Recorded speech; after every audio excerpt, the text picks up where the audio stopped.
കുറച്ച് ചിരിച്ചാ കുറച്ചിങ്ങോട്ട് നീങ്ങ്. പൗസ് മാറ്റി പൊയ്ക്കാ.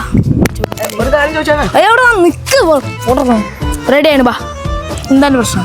വായിക്കാട് ഏറ്റവും നല്ല മന്തി കിട്ടുന്ന സ്പോട്ട് ഏതാ? ഇപ്പത്തിന് നമുക്ക് മന്തി മറ്റേ ഫോട്ടോഷൂട്ട് ആടെ പോയിക്ക്. ഞാൻ നല്ല ദമ്മ് ഫോട്ടോ ഉച്ചക്ക് പള്ള പൈസ എത്ത തിന്നണ്ടേ? മന്തിയാണ് ഏറ്റവും നല്ലത്. മന്തി മുണിപ്പിച്ചാലും മന്തി വേണ്ട.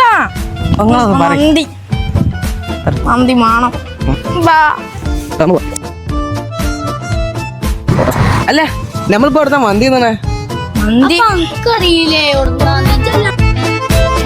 നിങ്ങൾക്കറിയില്ലേ?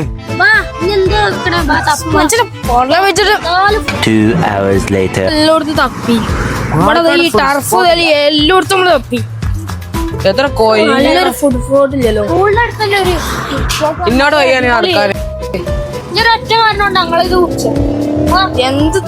എന്താ ഇതിന്റെ ഇടയിലാണ്ടൊരു ഹയാത്ത് ലൊക്കേഷൻ കോഴിമന്തി എല്ലാം ഉണ്ട്. ഇതെവിടെ? വായക്കാട്.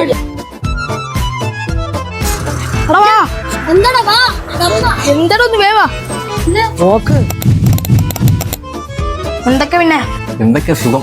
അതല്ല എന്തൊക്കെയാ ഇവിടെ ഉള്ളത്? അങ്ങനെ ഇവിടെ ചിക്കൻ ബിരിയാണി ഉണ്ട്, ബീഫ് ബിരിയാണി ഉണ്ട്, ചിക്കൻ മന്തി ഉണ്ട്, അൽഫാം മന്തി ഉണ്ട്, കൊണ്ടാട്ടം മന്തി ഉണ്ട്. നമ്മളെ സ്പെഷ്യൽ മന്തിയാണ്. ഞെട്ടിക്കലുണ്ടോ?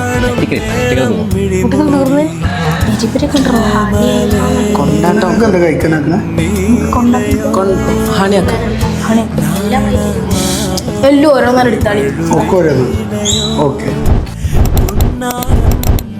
Yes guys, we are in ഹയാത്തിൽ എന്തൊക്കെയുണ്ട് എന്നറിയണമെങ്കിൽ ഇവിടേക്കൊന്ന് നോക്കിയാൽ മാത്രം മതി. ഹയാത്തിന്റെ മുമ്പിൽ തന്നെ കാണുന്ന കുടില്, അത് ശരിക്കൊരു കുടിലല്ല കേട്ടോ, അത് ടീ സ്റ്റോറി അഥവാ ചായ എണ്ണക്കടിയൊക്കെ കിട്ടുന്ന സ്ഥലം. ഇനി നമ്മുടെ ഏരിയയിലേക്ക് അടക്കാം. 3 വിധത്തിലുള്ള അൽഫാമും പിന്നെ നല്ല ചിക്കൻ മന്തി, അതുപോലെ തന്നെ നല്ല ചുമചുമായി ഇരിക്കുന്ന ചിക്കൻ കൊണ്ടാട്ടം. വായല് കൊടാലി കൊമ്പ് പൊട്ടിയത് കൊണ്ട് ഞാൻ അത് നേരെ അങ്ങോട്ട് തൊള്ളേക്ക് ഇട്ടു. മന്തി അൽഫാം എടുക്കുന്നതിന് മുമ്പ് ഈ ബീഫ് എടുക്കണമെങ്കിൽ ആ ബീഫിന് വേറൊരു പ്രത്യേകത തന്നെ ഉണ്ടാവും. ചിക്കൻ മന്തിയിലെ ചിക്കൻ യോപ്പ അവന്റെ കയ്യിൽ നിന്ന് തിളങ്ങണത് നല്ല കിട്ടിലം പെരി പെരി അൽഫാമാണ്. ഈ 3 അൽഫാമും ഞാൻ തിന്നോക്കി. എന്റെ ഫേവറേറ്റ് എന്നും ഹണി തന്നെ. സത്യം പറയാ, പെരി പെരി അടിപൊളിയാണ്. മസ്റ്റ് ട്രൈ ആണ് ഇവിടുത്തെ.